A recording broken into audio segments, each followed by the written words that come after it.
Joining us now is Arkansas Congressman Rick Crawford, chairman of the House Intelligence Committee. Congressman, I want to take advantage of the fact that we have an explosive ordnance disposal technician joining us now. I know that was your job in the Army a long time ago, but Nate was just talking about cluster bombs. There's, these are dispensers and payloads. Basically, it's a projectile or a bomb or a missile that opens up and turns into a lot of little ones. Problem there is the indiscriminate nature. There's some questions over laws of war and how this should be used only on a battlefield rather than, obviously near civilians. Do we have intelligence that this was an option, that they may use this? And do you see any surprises so far with what you've been briefed on? Well, the fact that I haven't been briefed on that, but the fact that they're using those in urban areas tells you all you need to know about these savages. What we know about cluster munitions, as you know, they've been used for years. The Russians used them against the Afghan mujahideen back in the 80s. And children go out there, pick them up. They look like toys. They look like pieces of candy on the ground, and they're just terrible. And I've been against these cluster munitions for a long, long time. And as a fellow EOD tech, the problem that presents in clearing those munitions. Exactly. In a tactical environment, but even more so in an urban environment. How would you go about even clearing that and the damage that could ensue as a result of it? So big problem. It is very telling that they are willing to use cluster munitions against civilian targets and in urban environments. Certainly. Chairman, I want to bring it back home. In our earlier hour, we talked about the protests here in New York City. You've got people in the streets proudly saying that they support terrorists and other horrible, awful, monstrous things that they're saying, just in plain sight. They don't care who hears. So my question is, we've got DHS defunded. We've got Democrats who don't look like they're willing anytime soon to fully fund it because they want to die on the hill of illegal aliens, I suppose. How concerned are you for the Homeland, especially given what we just went through this past week with the terror attacks and the terror plots? It doesn't feel good, especially if you're in a big city right now. Well, y'all have probably observed this over the last year or so since I've been chairman. I've been beating the counterintelligence drum pretty steady and even ever more loudly because it's so important that we don't allow these counterintelligence threats. Our domestic space now, the United States, the Homeland, is contested space because of the persistent threat that exists in counterintelligence. And it's now accelerated and elevated as a result of this action in Iran. We know that they have a huge network of activists. What we know, there are probably somewhere in the neighborhood of 30 million Shiites that are religiously associated with the current regime in Iran. And that allows them to project power in asymmetric ways. And we're not immune from that here in the United States. And so we're seeing some actors that are taking action in ways that indicate a high degree of sympathy with the Iranian regime. Obviously, some that are saying they're affiliated with ISIS and others. But these are mostly proxy states that have been handled and funded by Iran for a generation. Mr. Chairman, I want to ask you about a report a few days ago from CNN. I'm going to quote here. This is a CNN reporter saying that top Trump officials acknowledged to lawmakers during classified briefings that the administration did not plan for the possibility of Iran closing the Strait of Hormuz in response to this attack. I know that your colleague, your counterpart on the Senate side, forcefully pushed back against that. It makes absolutely no sense to me that would not have been planned for, but that is what someone leaked to CNN, and they rushed out and reported it. What do you know? Well, I have to be careful about how the language that I use here, but that is complete and utter BS.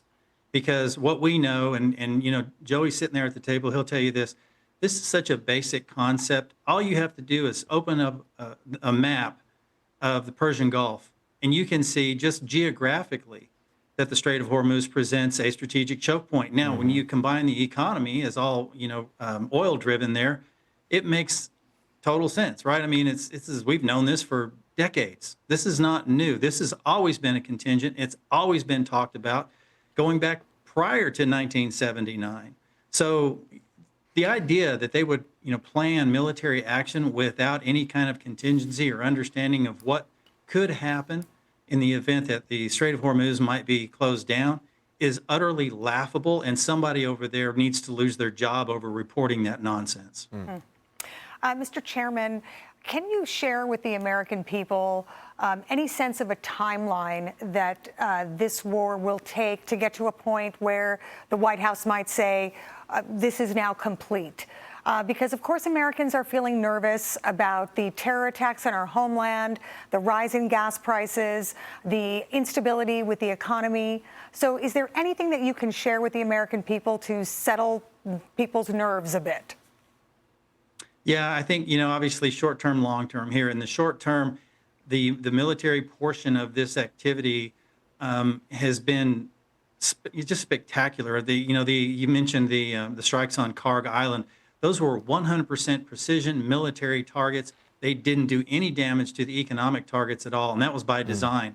And so they're keeping that lifeline available to the Iranian people and giving them the opportunity to come in and reclaim their country and engage in self-determination on their own terms. That's great. Beyond that, what's the exit strategy? That's a good question. What's the exit strategy for Europe? We're still there post-World War II. We're still there making a huge economic impact. And I would say that if we weren't there, not only would they be vulnerable, but their economy would collapse because of the footprint that the United States has.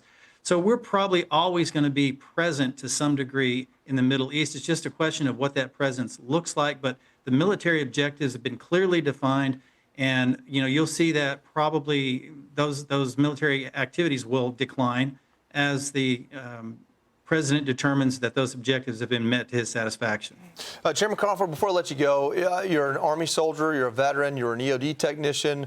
You serve as chairman of the House Intel, but I know you're well aware of what our military is conducting and doing right now. Obviously, we've lost 13 heroes so far, 6 on this refuel. I'd love for you to take a moment just to talk about how dangerous every movement that's happening right now and the scale and just how in awe we should be of our military right now.